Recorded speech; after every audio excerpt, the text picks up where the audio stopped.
हाय, पाठीमागच्या व्हिडिओमध्ये मी तुमच्यासोबत माझी ॲक्ने जर्नी शेअर केली. पण आजच्या या व्हिडिओमध्ये मी तुम्हाला सांगणार आहे, की माझे ते ॲक्ने का जास्त ट्रिगर्ड झाले. 8 ते 9 महिन्यांपूर्वी मला बरेच हेल्थ इश्यू यायला सुरुवात झाली. त्यामध्ये माझे केस गळायला लागले, माझ्या चेहऱ्यावर खूप ॲक्ने यायला लागले आणि सर्वात महत्त्वाचं म्हणजे मला पिरियड्स रिलेटेड खूप इश्यू यायला लागले. म्हणजे माझे पिरियड्स 1 किंवा 2 दिवसावर जायला लागले. कधी-कधी तर ते फक्त 1 दिवसच येऊन बंद व्हायला लागले.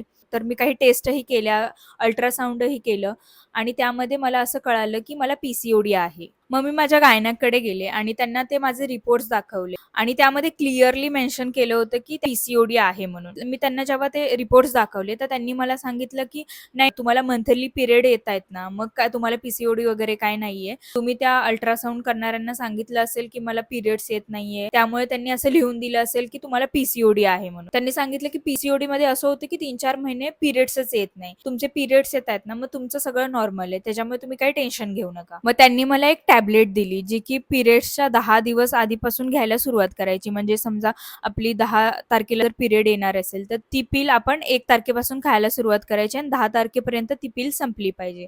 हा डोस माझा 3 महिने चालणार होता. पहिल्या मंथचा डोस मी घेतला आणि एक 8-10 दिवसांनी मला ना माझे पिंपल्स खूप जास्त वाढल्याचं दिसायला लागलं. मी तरी वाट बघितली कारण सेकंड मंथ माझा जसा सुरू होणार होता, तेव्हा मला व्हिजिटसाठी जायचंच होतं डॉक्टरांकडे. तर मी सेकंड व्हिजिटला त्यांच्याकडे गेले आणि त्यांना सांगितलं, की माझे ॲक्ने जास्त वाढायला लागलेत. मग त्यांनी मला सांगितलं, की ह्या गोळ्यांमुळे वगैरे काय होत नाहीये. तुमचे ते हॉर्मोन्स आहे, ते फ्लक्च्युएट होतायत आणि त्यामुळे तुमच्या चेहऱ्यावर ॲक्ने वाढतायत आणि ते जास्त ट्रिगर्ड होतायत. त्यांनी सांगितलं, "हे काय नॉर्मल आहे. तुमचे मेडिसिन्स चालू आहेत. हॉर्मोन्स कंट्रोलमध्ये आले, की तुमचे ॲक्ने आपोआप जातील." मी दुसऱ्या मंथचा देखील कोर्स पूर्ण केला आणि तरी देखील माझे ॲक्ने काही थांबत नव्हते. मग तेव्हा मला वाटायला लागलं, हे काहीतरी वेगळं आहे, जे माझ्या चेहऱ्याबरोबर व्हायला लागले. मग मी माझ्या डर्मॅटकडे गेले आणि त्यांनी मग मला मेडिसिन्स वगैरे दिल्या, औषधं दिली आणि त्यांनी सांगितलं, की 15 दिवसाने या, बघू आपण काय फरक पडतोय का. मी 15 दिवसाने गेले. मी 15 दिवस मेडिसिन्स घेतले देखील, तरी देखील मला अजिबात फरक पडला नाही. मग मी नेक्स्ट टाईम जेव्हा डॉक्टरांकडे गेले, त्यांनी मला पहिल्यांदा विचारलं, की "तुम्ही डेअरी प्रॉडक्ट खाताय का? म्हणजे पनीर वगैरे खाताय का?" तर जेव्हा मला ॲक्ने यायला सुरुवात झाली ना, तेव्हा मी YouTubeवर देखील बघायला लागले, की ॲक्ने का ट्रिगर्ड होतात?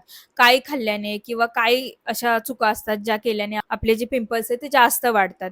तर त्यामध्ये फ्राईड फूड, जंक फूड, त्याच्यानंतर शुगर, डेअरी प्रॉडक्ट खाल्ल्याने ॲक्ने येतात असं कळल्यावर मी हे सगळं बंद केलं. मी डॉक्टरांना सांगितलं, की नाही मी हे खातच नाही जास्त. मी सगळं बंद केलेलं आहे.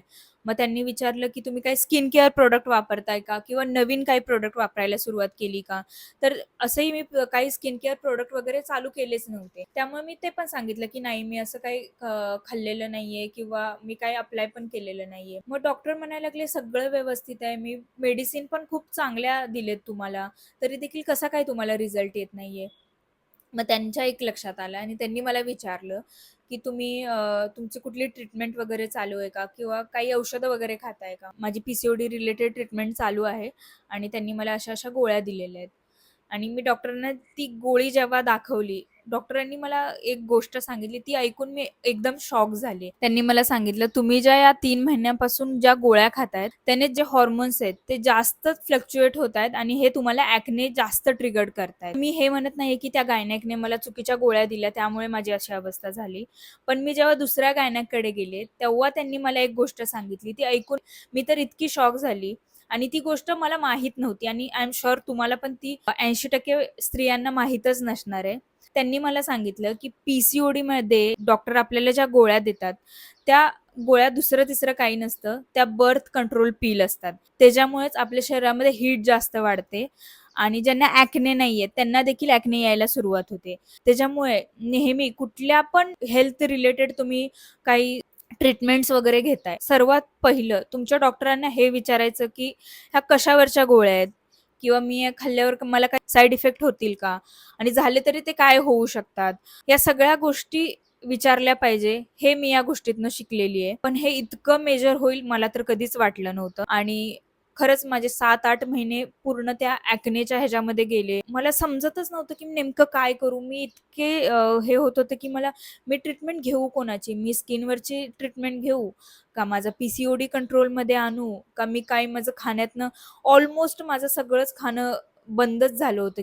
तर हा माझा या सगळ्या गोष्टीवरचा ट्रू एक्सपिरियन्स होता. तुम्हाला पण जर असे ट्रू आणि अनफिल्टर्ड गोष्टी बघायला आवडत असतील तर माझ्या चॅनलला लगेच सबस्क्राईब करा. लवकरच भेटूया एका नवीन व्हिडिओमध्ये. तोपर्यंत बाय.